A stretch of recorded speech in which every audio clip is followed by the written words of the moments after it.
कौन है? ये सुखदेव जी कोई साधारण नहीं है महाराज। ये सुखदेव जी कौन है? तो सुखदेव जी की कथा क्या आती है? सुखदेव जी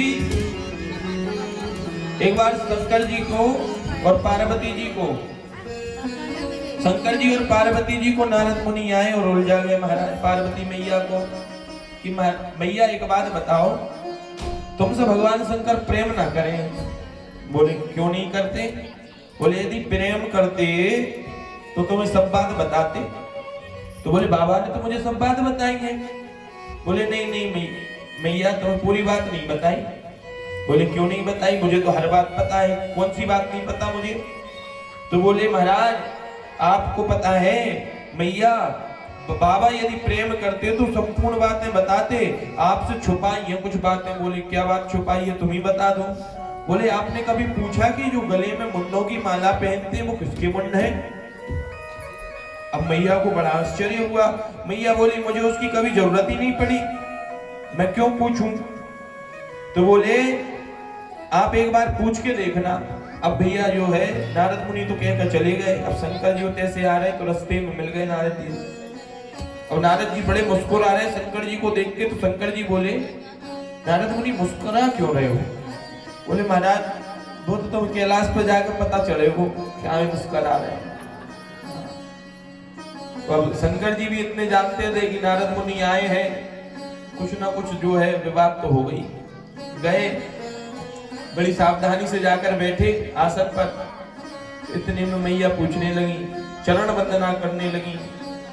शंकर जी समझ गए जरूर इनने कोई पट्टी पढ़ाई है नारद जी ने आज तो।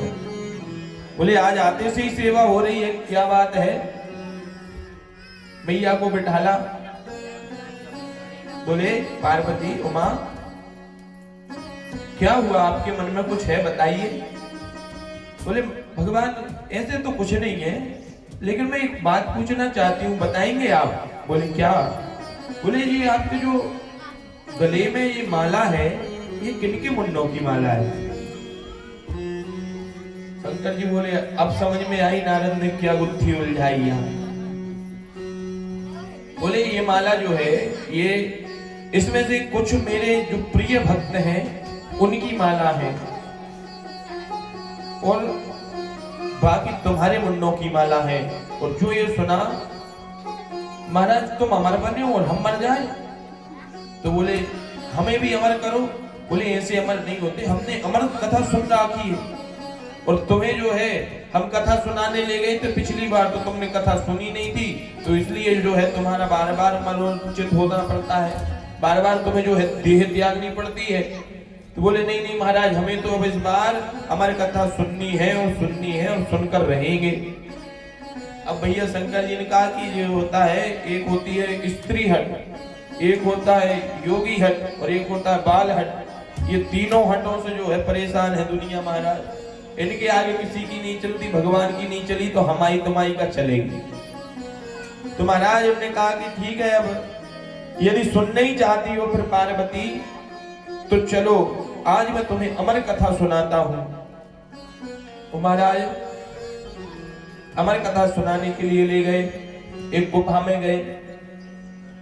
वो गुफा में गए तो मैया पार्वती से कहा भगवान शंकर ने कि यहाँ पर जो है एक भी पक्षी जीव जंतु कुछ भी ना रहे, सबको बाहर भगा दो, बाहर निकाल दो, क्योंकि जिसने भी अमर कथा सुन ली वो तो अमर हो जाएगा। अब मैया पार्वती ने जो है संपूर्ण जीव जंतुओं को भगा दिया। अब एक अंडा रखा हुआ था तो उसको अब इन्होंने कहा कि ये तो अंडा है, इसमें प्राण है ही नहीं महाराज, इसमें तो प्राण ही नहीं है। तो बोले इसको क्या सुनाई देगी? और भगवान शंकर ने से आकर कहा कि मैंने सब जीव जंतुओं को बाहर कर दिया। अब महाराज शंकर जी जो हैं अमर कथा सुनाने लगे हैं मां पार्वती को। वो कहते कहते अमर कथा शिव शंकर भोले दानी हुंकारी भरे मैया पार्वती। कहते कहते अमर कथा शिव शंकर भोले दानी, हुंकारी भरे मैया पार्वती। कहते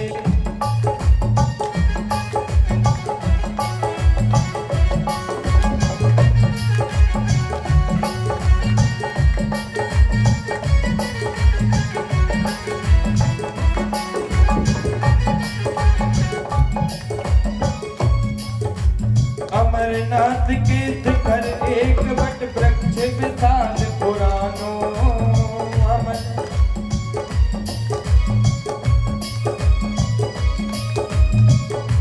और कहते अमर कथा शिव शंकर भोले दानी, हुंकारी भरे मैया पार्वती। कहते अमर कथा शिव शंकर भोले दानी, हुंकारी भरे मैया पार्वती। और भगवान शंकर ने अमर कथा प्रारंभ कर दी महाराज।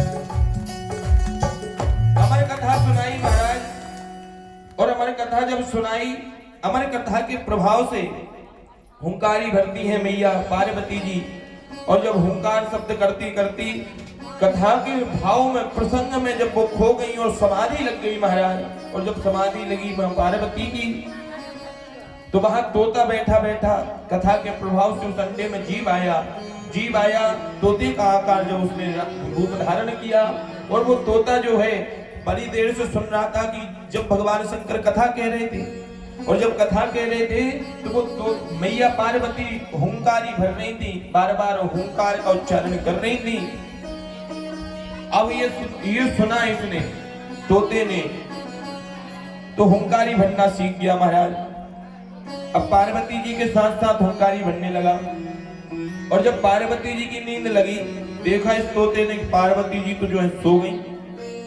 यदि हुंकारी नहीं भरी तो ये अमर कथा चल रही है, इतनी अच्छी कथा बंद हो जाएगी। अब महाराज हुंकारी भरने लगा। और जब हुंकारी भरा, हुंकारी भरते भरते कथा समापन हो गई। और भगवान शंकर ने कथा का जयकारा लगाया, जोर से बोलिए भागवत महापुराण की। और जैसे ही जयकारा लगाया, पार्वती जी चौंक के जागी। बोले अरे भोलेनाथ, मुझे क्षमा करना, गलती हो गई मुझसे। जो कथा जो रह गई, मैं नींद लग गई थी, कथा तो मैंने सुनी ही नहीं। और जो बात ये सुनी शंकर जी ने, तो शंकर जी चौंक उठे। बोले तुमने यदि कथा नहीं सुनी तो यहाँ कथा सुनी किसने? कोई तो यहाँ हुंकारी भर रहा था। अच्छा, अब वो तोते को ये लगे कि कथा अभी भी चली रही है, तो उसने फिर हुंकारी भर दी। हाँ, और जो हुंकारी भरी, भगवान ने ऊपर देखा तोता बैठा है, त्रिशूल उठाया और मारने के लिए भागे। जो तोता ने देखा कि भगवान मारेंगे, भागा है तोता। भागते भागते तोता व्यास पत्नी के मुख में जाकर समा गया महाराज। अब शंकर जी वहीं खड़े हो गए व्यास जी के घर के सामने, त्रिशूल लेके खड़े। अब व्यास जी लौट कर आए, कहीं गए थे। व्यास जी ने देखा कि बताओ त्रिभुवन के मालिक आज हमारे घर पे खड़े हैं। बोले प्रभु बड़े आए आप, लेकिन बाहर क्यों खड़े, भीतर चलो। बोले नहीं नहीं, मैं आज दूसरे कारण बस आया हूँ। बोले किस कारण से आए हो? बोले मेरी अमर कथा चुरा ली। बोले किसने चुराई? बोले एक तोता ने चुरा ली, वो आपके घर के अंदर चला गया। तो बोले महाराज तुम भी भोले भाले ही हो। बोले क्यों? बोले तुम क्या करोगे उस तोते का? बोले मारूंगा मैं। तो बोले जब उसने हमारी कथा सुन रखी है, अब उसके प्राण कैसे जाएंगे महाराज, ये तो बता दो मुझे। अब तो तुम उसे मार ही नहीं सकते। शंकर जी ने कहा ये भी सही बोल रहे हो तुम। तो बोले क्या किया जाए? बोले वो तो मेरी पत्नी, बोले वो तुम्हारी पत्नी के मुख में अंदर चला गया। बोले अब जो होगा सो देखा जाएगा, लेकिन अब उसकी मृत्यु नहीं होगी। ओ महाराज, अब शंकर जी को तो समझा बुझा के व्यास जी ने भेज दिया। अब यहाँ सुखदेव जी जो व्यास पत्नी के मुख में चले गए थे तोता के रूप में, अब वो तोता जो है एक बालक के रूप में जो है गर्भ में पलने लगा। और 9 महीने में जो है बालक अक्सर हो जाते हैं। गर्भ में धारण कितने महीने का रहता है समय? 9 महीने, अधिकांश 10 महीने। लेकिन आज यहाँ जो है सुखदेव जी को 12 वर्ष हो गए, 12 साल तक महाराज गर्भ में ही रहे। इनसे भी भगवान जो है प्रार्थना करते कि हे सुखदेव जी महाराज, आप बाहर तो आओ, आप जन्म तो लो। तो सुखदेव जी कहते महाराज, अच्छा गर्भ में जब बच्चा रहता है बड़ी पीड़ा होती है उसको। क्यों महाराज बताओ? गर्भ जैसा मतलब एक नरक है, खून भी लग रहा है, मलमूत्र सब में पड़े हैं महाराज, कई प्रकार के कीड़े हमें काट रहे हैं, खुजला भी नहीं सकते, बंधे हुए पड़े हैं। भगवान से गर्भ में जीव क्या प्रार्थना करता है कि हे भगवान मुझे इस नरक से निकाल दो, मैं तुम्हारा जैसे ही पृथ्वी पर पहुंचूंगा 8 याम नाम लूंगा, मैं आपको कभी भूलूंगा नहीं। जो पिछली समय में मैंने गलती करी अब मैं वो गलती नहीं दोहराऊंगा, इस बार मेरा जन्म कर दो, इस बार मैं आपको प्राप्त कर लूंगा। हम नॉर्मल जीव ये बोलते हैं, लेकिन सुखदेव जी क्या बोलते हैं? भगवान मुझे पता है बाहर आपकी माया घूम रही है और उस माया के वशीभूत होकर कोई नहीं बचता महाराज। मैं तो यहाँ नरक में पड़ा हूँ, यही मेरे लिए सबसे उत्तम स्थान है, मैं यहाँ कम से कम सुरक्षित तो हूँ तुम्हारी माया से। अच्छा ये ज्ञान क्यों है सुखदेव जी को? क्योंकि अमर कथा सुन रखी है। सुखदेव जी बोलते हैं कि भगवान मैं नहीं आऊंगा बाहर, मैं जन्म नहीं लूंगा। आज 12 वर्ष हो गए, व्यास जी ने भगवान से प्रार्थना करी कि भगवान किसी प्रकार से बच्चा गर्भ में धारण तो हो गया, लेकिन 12 वर्ष हो गए, अब जन्म तो ले।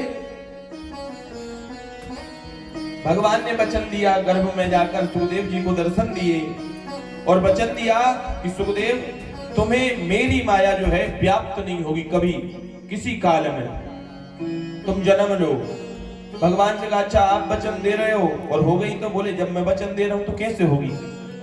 तो बोले ठीक है फिर मैं जन्म ले लेता हूं। इस प्रकार बोलिए सुखदेव जी भगवान की। इस प्रकार से सुखदेव जी महाराज का जन्म हुआ। ये भी गर्भ में भगवान के दर्शन प्राप्त किए और आज जो राजा परीक्षित मरणासन पर बैठे हुए हैं, अन्नासन पर बैठे हुए हैं और संतों का इंतजार कर रहे हैं, ये भी भगवान का जो है गर्भ में ही इनको दर्शन हो गया। आज ये दोनों की जोड़ी कितनी सुंदर जमी महाराज। और जो देखा महाराज इतने नन्हे से बालक सुखदेव जी आ रहे हैं, बड़े बड़े जो महात्मा हैं उनके स्वागत में जब खड़े हो गए तो राजा परीक्षित भी खड़े हो गए। आइए हम भी श्री सुखदेव जी महाराज का स्वागत करते हैं।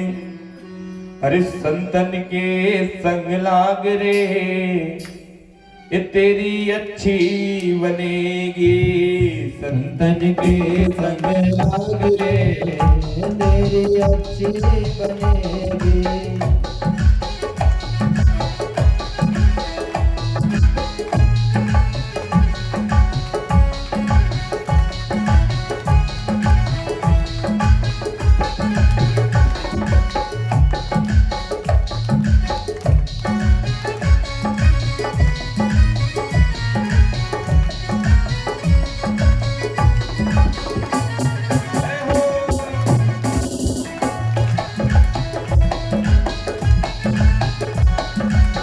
संतन के संग लाग रे तेरी अच्छी बनेगी, संतन के संग लाग रे तेरी अच्छी बनेगी, अच्छी बनेगी तेरी बिगड़ी बनेगी, अच्छी बनेगी तेरी बिगड़ी बनेगी, अच्छी बनेगी तेरी किस्मत जगेगी, अच्छी बनेगी तेरी जाग सके तो जाग ले तेरी अच्छी बनेगी, संतन के संग लाग रे तेरी अच्छी बनेगी। हरि बोल।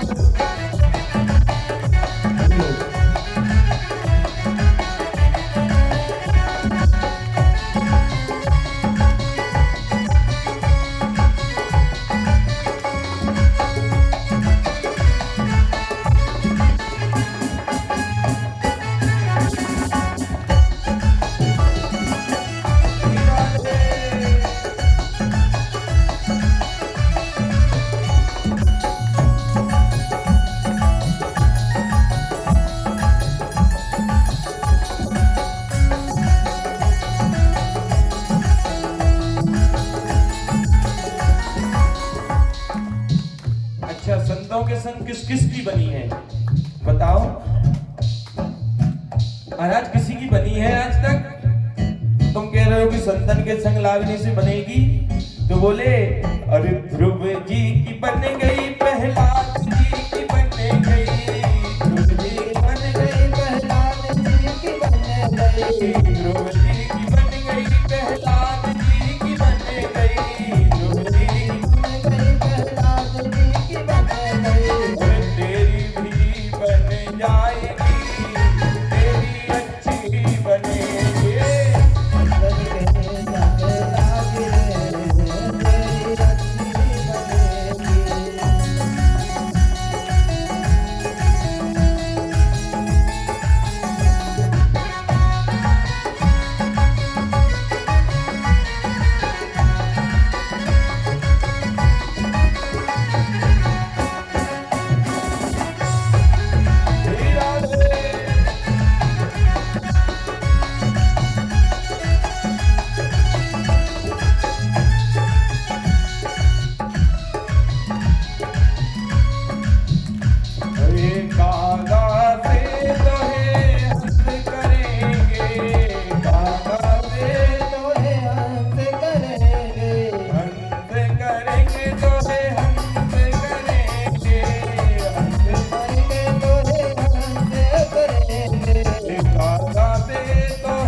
क्या फायदा है?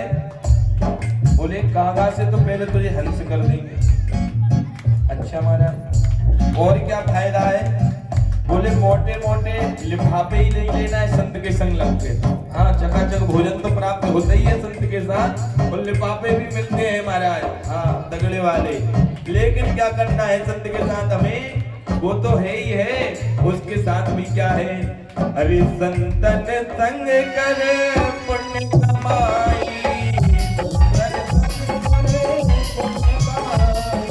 पुण्य कमाई, हाँ पुण्य कमाई, पुण्य कमाई, हाँ पुण्य कमाई, संतन संग करे पुण्य कमाई, संतन संग करे पुण्य कमाई, राम चरण अनुराग तेरी अच्छी बनेगी, तेरी अच्छी बनेगी।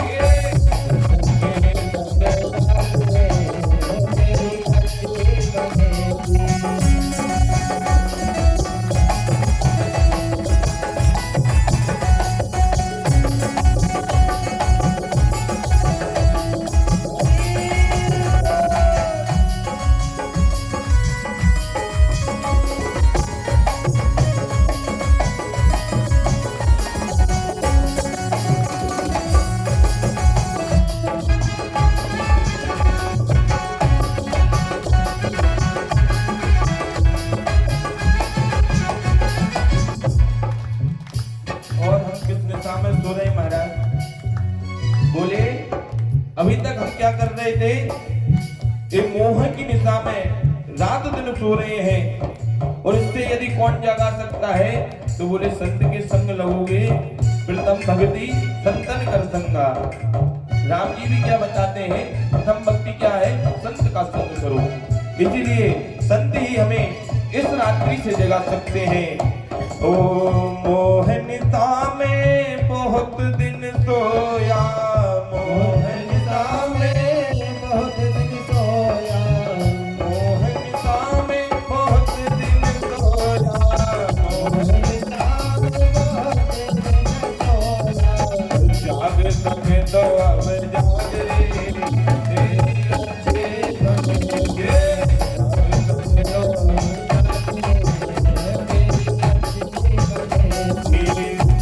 तेरी संग लाग रे, तेरी अच्छे बनेंगे, संग के संग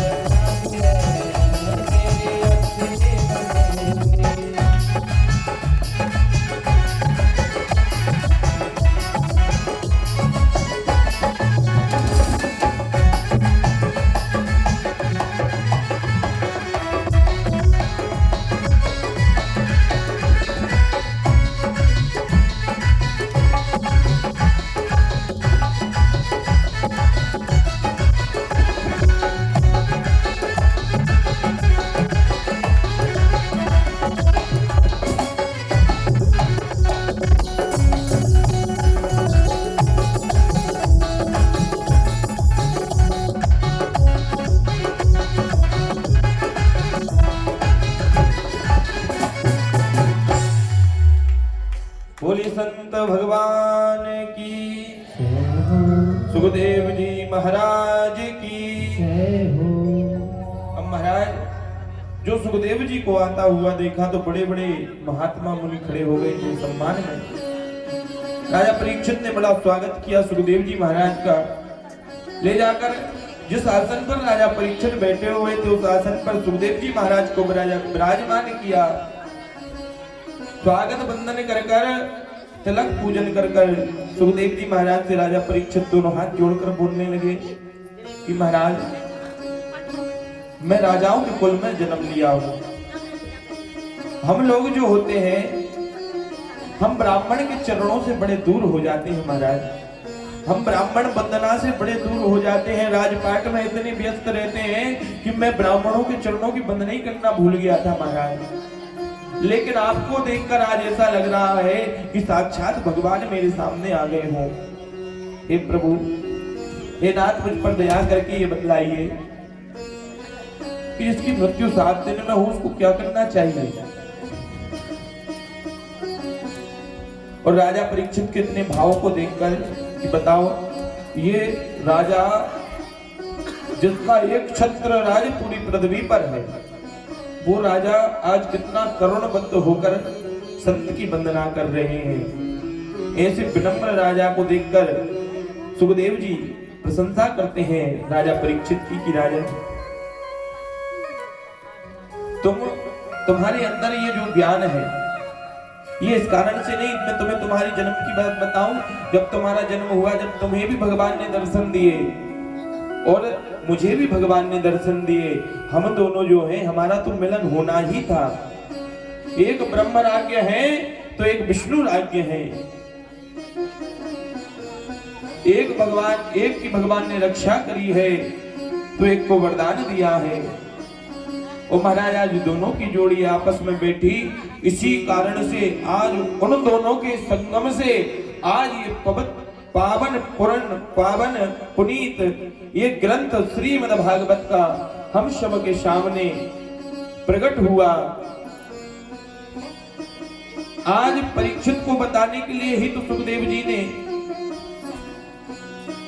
इस भागवत ग्रंथ की कथा सुनाई। क्योंकि देखिए, कथा वाचक कितना अच्छा है उससे पता नहीं चलता, प्रश्नकर्ता कितना अच्छा है, क्योंकि जितना अच्छा प्रश्न होगा उसका उतना ही सुंदर जवाब होगा। आज राजा परीक्षित इनको सुखदेव जी महाराज को प्रश्न करने के लिए मिले। और महाराज सबसे प्रथम प्रश्न किया कि जिसकी मृत्यु 7 दिन में हो उसे क्या करना चाहिए। महाराज, जो व्यक्ति मरणोनासन है उसके कर्म क्या है, उसे सबसे सरल उपाय क्या है। तब सुखदेव जी महाराज बताते हैं कि मैं तुम्हें सृष्टि से सर्वप्रथम से तुम्हें कथा सुनाता हूं महाराज। और लेकिन परीक्षित, एक बात मैं तुम्हें आज ही बता देना चाहता हूं। बोले क्या महाराज? बोले जितना भी मैं ज्ञान दूंगा, जितना भी मैं कथा कहूंगा, ये सब कथा तो कथा है, परंतु एक बात याद रखना कि यदि प्रभु को पाना है, भगवान कहाँ है? बोले हरि व्यापक सर्वत्र समाना, प्रेम ते प्रकट होई में जाना। अरे परीक्षित, पता है ये करुणा निधान भगवान जो है, ये प्राप्त कब होंगे? तो बोले महाराज ये प्राप्त मिलेंगे कहाँ? तो बोले सर्वत्र समाना, हर जगह है। तो बोले दिखते क्यों नहीं है, मिलते क्यों नहीं है? तो बोले प्रेम ते प्रकट होई में जाना।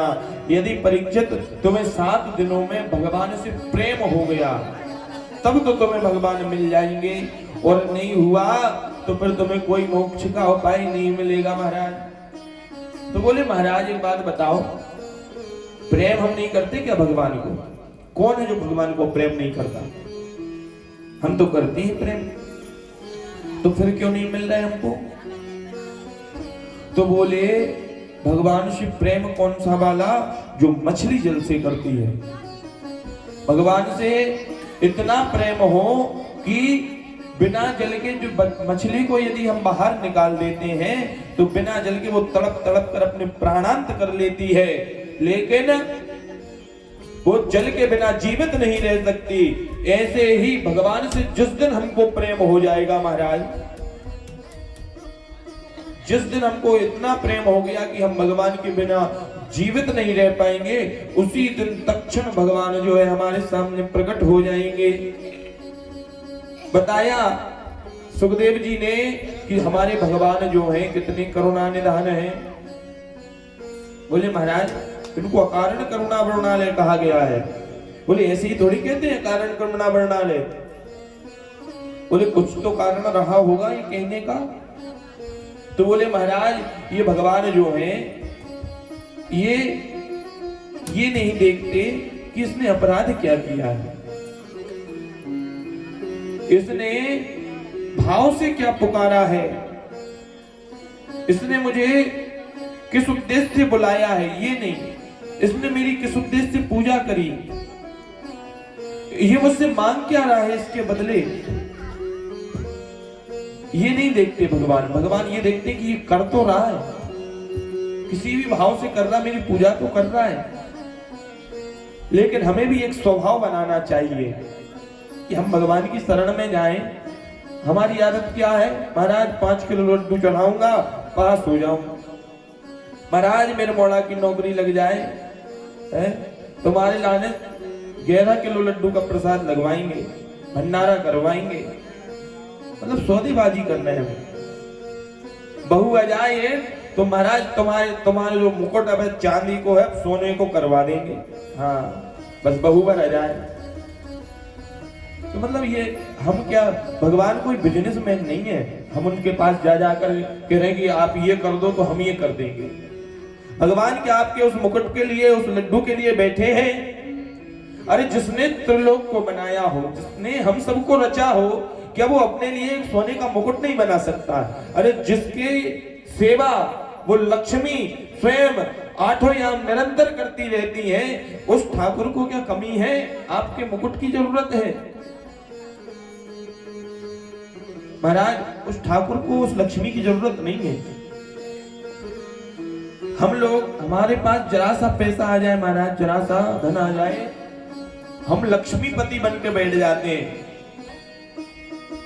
कहते हैं ना वो तो भैया लक्ष्मीपति हैं। लक्ष्मीपति जो बनते हैं वो लक्ष्मी मैया उनके घर से भाग जाती महाराज, क्योंकि लक्ष्मी के पति तो एक ही है नारायण, वो उनके अलावा किसी को नहीं चाहती। और तुम अब जबरदस्ती पत्नी बनाकर रख, वो चाहो तो रख लो, लेकिन भग जाए कछु दिनों भगवान स्वयं ले जाए। तो महाराज क्या किया जाए? तो बोले लक्ष्मी पुत्र बनकर रहो, क्योंकि माता की कृपा ज्यादा बरसेगी। फिर तो पिताजी भी हमारे बाप कौन हो गए? नारायण हो गए, जब लक्ष्मी मैया है तो। तो फिर जब दोनों की कृपा खूब बरसेगी तो वो बच्चा क्या नहीं करेगा, क्या उपलब्धि उसको नहीं प्राप्त होगी। हम भगवान की शरण में जाएं, केवल ये गुनगुनाएं क्या कि जेहि विधिनाथ होई हित मोरा, करहु सुवेगी दास में तोरा। जेहि विधिनाथ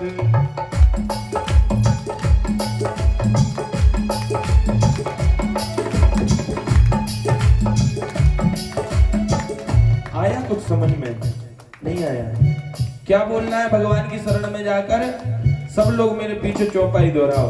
जेहि विधिनाथ होई हित मोरा, जेहि विधिनाथ होई हित मोरा, करहु सुवेगी दास में तोरा।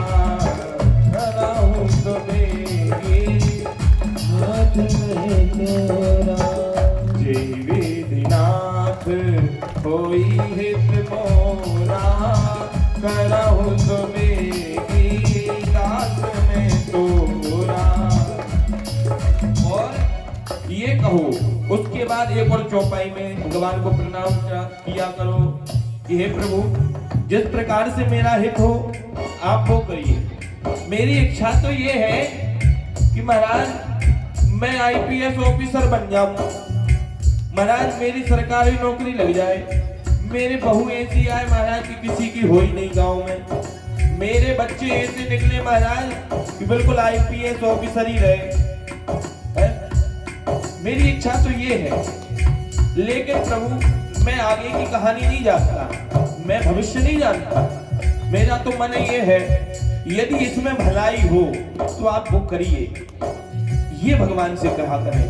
और दूसरी चौपाई में क्या बोलना है? सीता राम चरण रति मोरे, अनुदिन बढ़ो अनुग्रह तोरे।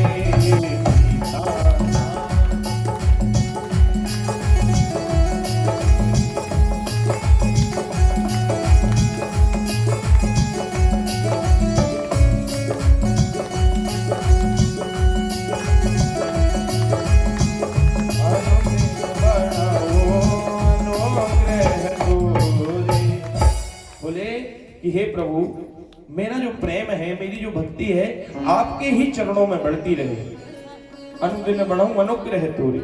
हे प्रभु बस ये दो आशीर्वाद दियो। लेकिन हम लोग क्या करते हैं, उल्टा करते हैं महाराज।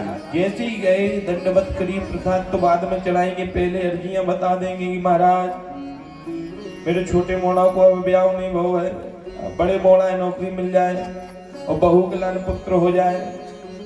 भगवान का तुम भगवान से मिलने गए हो, दर्शन करने गए हो, भगवान को शिकायत करने के लिए गए हो। बोले भगवान भी परेशान हो जाते होंगे तुम लोगों को जैसे देख के आए हुए। बोले अरे यार ये फिर आ गया, ये फिर मांगेगा। हाँ, हमसे कोई बार बार कोई चीज मांगे तो हम क्या क्या सोचते हैं, यही सोचते हैं ना, अरे यार ये आ गया यार, ये अभी फिर मांगेगा, इससे अच्छा तो क्या करो चले जाओ उठ के। हाँ, भगवान भी यही करने लगेंगे फिर क्या, ये फिर आ गया, ये फिर अपनी इतनी बड़ी लिस्ट लेके आया होगा, वो पूरी सुनाएगा, मेरा दिमाग खराब कर देगा सुबह सुबह से। भगवान के पास जाओ तो ये तो बोलो भगवान आप यहाँ दिन भर रहते हो, बुरा तो नहीं लगता आपको, मंदिर में बैठे रहते हैं। हे भगवान आप लड्डू पाएंगे तो मैं आपके लिए गरम गरम घी से लड्डू बना के लेके आऊं, मोदक। आप प्रभु यहाँ आपको कोई बात करने वाला नहीं है, मैं आपसे कुछ क्षण बात कर लेता हूँ, आपको अच्छा लगेगा। ये भाव हमारे अंदर आते ही नहीं महाराज, और जिनके अंदर ये भाव आता है भगवान उन्हीं को मिलते हैं। ये भाव क्या है, ये प्रेम का भाव है। जब हम प्रेम भगवान से करेंगे तब जाकर हमको ये भाव आएगा। यदि हम भगवान से प्रेम नहीं करेंगे तो महाराज हमारे अंदर ये भाव बनने वाले नहीं है। और फिर हम कितना ही पूजन कर ले, 8 घंटे पूजन में बैठे रहो आप महाराज, 24 घंटे 8 याम पूजन में बैठे रहो, यदि मन से भाव नहीं बना आपका तो भगवान तो जो है प्रकट नहीं कर पाओगे। भगवान का आशीर्वाद जब ही मिलेगा तब आप प्रेम बस भगवान से कोई संबंध बना लो। क्योंकि जिससे संबंध बन जाता है उससे प्रेम हो ही जाता है। महाराज हमारे पुत्र हैं, पुत्री है, तो इनसे प्रेम है कि नहीं है? हमारे कोई भी रिश्ते नातेदार हैं, प्रेम है। तो भगवान से यदि हमने ऐसा प्रेम बना लिया, संबंध बना लिया, तो अवश्य भगवान जो है उस संबंध को निभाने के लिए आते हैं। वो भगवान कब आते हैं? द्रौपदी का जब चीरहरण हो रहा था महाराज, द्रौपदी का जब चीरहरण हो रहा था, तो द्रौपदी ने पहले जितने भी अपने बड़े बुजुर्ग थे सबके पास गई, सबसे बोला कि आप मेरी लाज बचा लो, ये दुशासन मेरी साड़ी को खींच रहा है, अरे आप घर के बुजुर्ग हो, कम से कम आप तो उठकर आओ और आप तो मेरी लाज बचाओ। बुजुर्गों ने भी सर नीचे कर लिए, धृतराष्ट्र के पास गई, धृतराष्ट्र ने भी कुछ नहीं बोला। तब अपने पांचों पांडवों को पास आई, अपने पांचों पतियों के जो है उनसे आरत पुकार करी कि आप तो मेरे पति हो, आप तो मेरी लाज बचाओ, आपका तो कर्तव्य था, आप किम कर्तव्यम मूढ़म हो गए, आप किन कर्तव्यों को पालन कर रहे हैं? आपने जब मुझको बरकर लाए थे तब आपने मेरी रक्षा का वचन दिया था, आज मेरी रक्षा की बारी आई जब आप सर नीचा कर रहे हो। खरी खोटी खूब सुनाई महाराज, फिर भी क्या है, कोई नहीं बोले। और जब कोई नहीं बोले तो स्वयं से जितनी शक्ति द्रौपदी के अंदर थी उसी शक्ति का प्रयोग करके अपनी साड़ी को बचाने लगी। परंतु जब देख दिया महाराज कि अब तो तन पर जो है साड़ी का एक टुकड़ा बचा हुआ है, अब जो है अब तो मेरे बस की भी नहीं रही, तब जाकर उसने अपने दोनों हाथ ऊपर कर दिए कि हे नाथ, न मेरे पति बचा रहे न मेरे पिता बचा रहे, अब तो जगत के पिता ही बचाएंगे महाराज। और जो भगवान का सहारा लिया, जो भगवान पर पूर्ण भरोसा किया, अभी तक पूर्ण भरोसा नहीं किया था, दोनों हाथ छोड़े, बोले महाराज अब तुम्हारे हाथ में लाज है, मैं देखती हूं तुम्हारे अंदर कितनी शक्ति है, तुम बचा सकते हो कि नहीं अपनी बहन की लाज। तो भगवान तो साड़ी को जो है कर चुकाने के लिए पहले से ही खड़े थे महाराज, बस वो तो ये देख रहे थे ये मेरे पास आएगी कब। ऐसे ही भगवान हमारा और आपका भी देखते हैं कि हम भगवान के पास पूर्ण श्रद्धा पूर्ण विश्वास से कब जाएंगे। हमें भगवान बस केवल बात श्रद्धा और विश्वास की है महाराज। श्रद्धा और विश्वास नहीं होगा तो भगवान हमको कैसे प्राप्त होंगे? हमें जब श्रद्धा ही नहीं है और विश्वास ही नहीं है उस चीज पर कि नहीं भगवान आते हैं, जब तक विश्वास नहीं होगा तब तक भगवान नहीं आएंगे। आज द्रौपदी ने कहा कि भाई मैं तो हार ही गई, ये सब जो जितने भी थे मेरे नाते रिश्तेदार इनने सबने सर नीचे कर लिए, तो अब मैं क्या करूं? भगवान को दोनों हाथ उठाकर पुकारा, साड़ी को छोड़ दिया, भैया तू खींच ले साड़ी। तो फिर वो दुशासन जो है साड़ी खींच खींच कर थक गया महाराज, लेकिन साड़ी खत्म नहीं हुई। ये है मेरे कृष्ण कन्हैया की कृपा। लेकिन कब? जब पूर्ण समर्पण हम करेंगे तब भगवान पूर्ण समर्पण करते हैं। जब हमारे अंदर श्रद्धा विश्वास की उत्पत्ति होगी तब ये कार्य होगा महाराज। श्रद्धा विश्वास हमारे अंदर क्या है महाराज? श्रद्धा और विश्वास आते ही नहीं है। श्रद्धा भी हो जाएगी तो कैसी श्रद्धा होगी कि जब तक चमत्कार नहीं देखेंगे तब तक नमस्कार नहीं करेंगे महाराज। ये श्रद्धा नहीं। जब हम कथा श्रवण करते हैं तो कथाओं में जब बताया जाता है तो उन कथाओं के माध्यम से हमें अपने आप उन कथाओं का जरिए उन चरणों पर चलना चाहिए कि महाराज उस भक्त ने ऐसा किया तो उसको ठाकुर जी मिले, क्या हम ऐसा करेंगे तो हमें भी मिलेंगे? करके देखें तब जाकर ठाकुर जी अवश्य मिलते हैं। राजा परीक्षित को सुखदेव जी कहते हैं कि परीक्षित सर्वप्रथम सीढ़ी है कि भगवान से प्रेम करना। और बोलते हैं कि महाराज जिस दिन तुम्हें प्रेम हो जाएगा उसी दिन हम भगवान को प्राप्त कर लेंगे। और आइए आज कथा का जो है द्वितीय दिवस का समय पूर्ण हो चुका है। 5 मिनट भगवान का संकीर्तन कर कर और आरती करेंगे। और फिर कल पुनः जो है आप लोग लेट आते हैं महाराज। आप लोग आज हमारे आने हम जब आए थे तब कोई नहीं था यहाँ। आप लोग जो है 1:45 पर यहाँ आकर बैठ जाया करो। हम जो है 1:50 पर आ जाते हैं यहाँ। आइए 5 मिनट भगवान नाम का संकीर्तन और फिर कथा में आरती में प्रवेश करेंगे हम लोग। श्री राधे गोविंदा मन भजले हरि का प्यारा नाम है। श्री राधे गोविंदा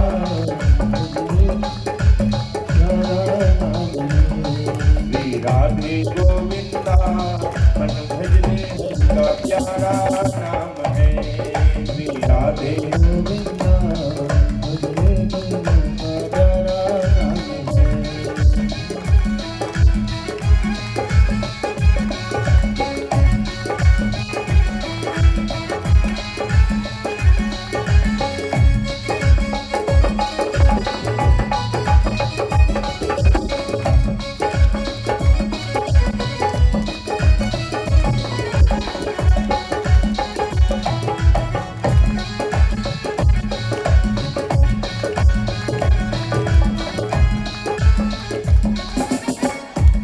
प्यारा नाम है हरि का प्यारा नाम है।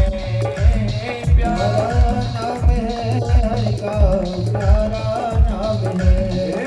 राधे गोविंदा भजले हरि का प्यारा नाम है। श्री राधे गोविंदा हरि का प्यारा नाम है।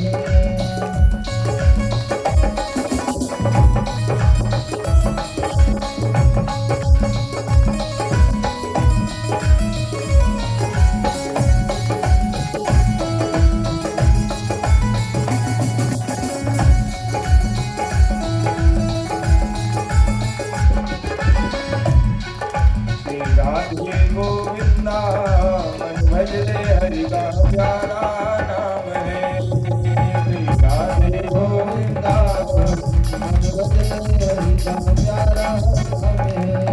श्री राधे राधे राधे राधे राधे राधे राधे राधे राधे राधे राधे राधे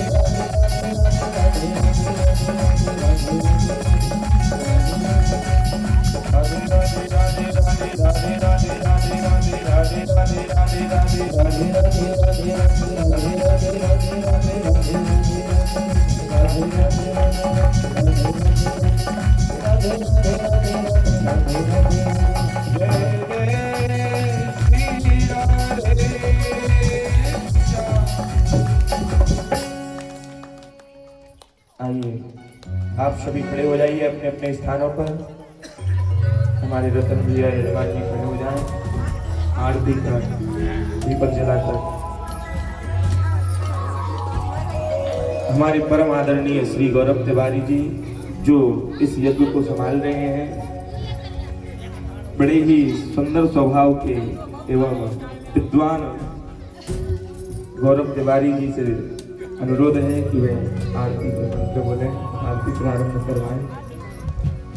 ओम चंद्रमा मनसोर्जात् तज्जोः सूर्यो अजायत श्रोत्राद्वायुष प्राणसमुखादग्निरजायतः। बोलिए श्रीमद्भागवत महापुराण की। हो श्री भागवत भगवान की है आरती, पापियों को पाप से है तारती। श्री भागवत भगवान की है आरती, पापियों को पाप से है तारती। श्री भागवत भगवान की है आरती, पापियों को पाप से है तारती। श्री भागवत भगवान की है आरती, पापियों को पाप से है तारती।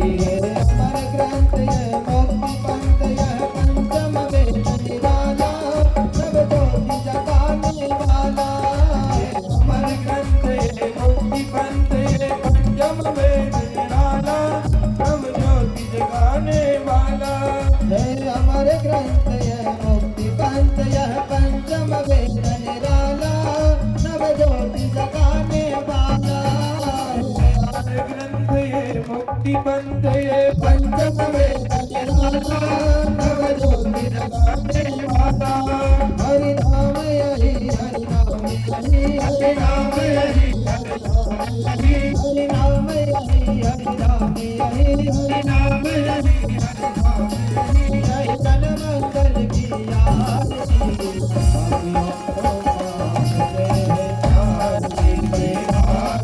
भगवान की है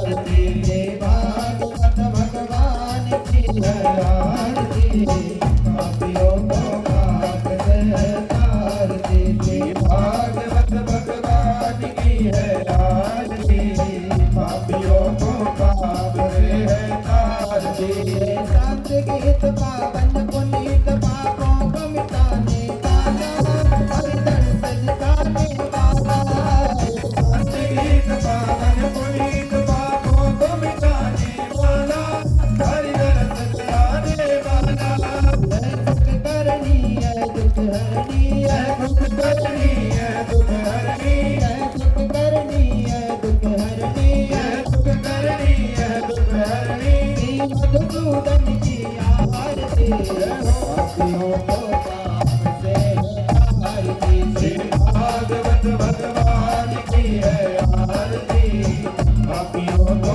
पाप से आरती भागवत भगवान की है आरती पापियों को पाप से आरती भागवत भगवान की है आरती ये मधुर बोल जगवंत बोल सज मार्ग दिखाने वाला बिगड़ी को बनाने वाला ये मधुर बोल जगवंत बोल सज मार्ग दिखाने वाला बिगड़ी को बनाने वाला श्री राम यही घनश्याम यही जय राम यही घनश्याम यही श्री राम यही घनश्याम यही जय राम यही घनश्याम यही जय प्रभु महिमा की आरती पापियों को पाप से आरती भागवत भगवान की है आरती पापियों को पाप से आरती भागवत भगवान की है आरती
जलेनासीद्रे कर्णं पुष्पे देवादिवन्दनम् आचमादिवन्दनं महाहस्ते अक्षत पुष्पग्रहीत्वः ॐ जदनेन जदनमय दन्तदेवास्तानि धर्माणि प्रथमान्य षण्णादेहनकं महिमानः सचन्तैत्र पूर्वे साध्यः शान्तिदेवः ॐ विश्वतक्षक्षरोत विश्वतो मुखो विश्वतो बाहोरोत विश्वत सपात संबाहुभ्यन्तमधिसम्पदत्रय द्यावा भूमि जनयन्ति वैकः ॐ एकदन्ताय विद्महे वक्रतुण्डाय धीमहि तन्नो दन्तिः प्रचोदयात् ॐ गणयम्बिकायै च विद्महे कर्मसिद्ध्यै च धीमहि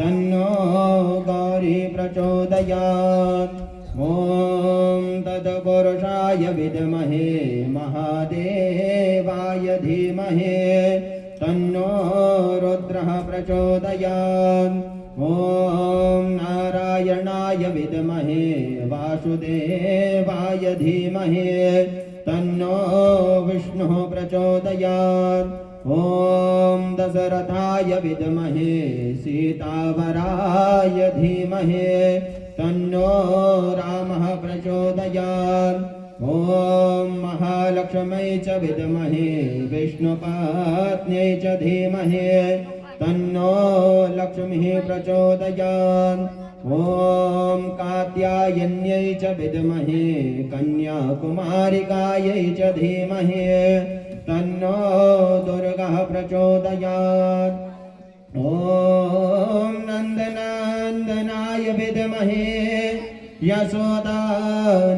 यशोदानन्दनाय धीमहि तन्नो कृष्णः प्रचोदयात् नानासुगन्धपुष्पाणि यथा कालोद्भवानि च पुष्पाञ्जलिर्मया दत्ता ग्रहाणां परमेश्वर लाल लाल पुष्प प्रभु पारिजात के फूल पुष्पांजलि अर्पण करो श्री राधा रानी करो स्वीकार वाके बिहारी करो स्वीकार सांगया सपरिवाराय सायुधाय तत्तिकाय तथा कर्म प्रधान देव्यै श्रीमद् भागवत महापुराणाय नमः वेदोक्त मंत्र पुष्पांजलि चरणारविंदम समर्पयामि। बोलिए गणेश भगवान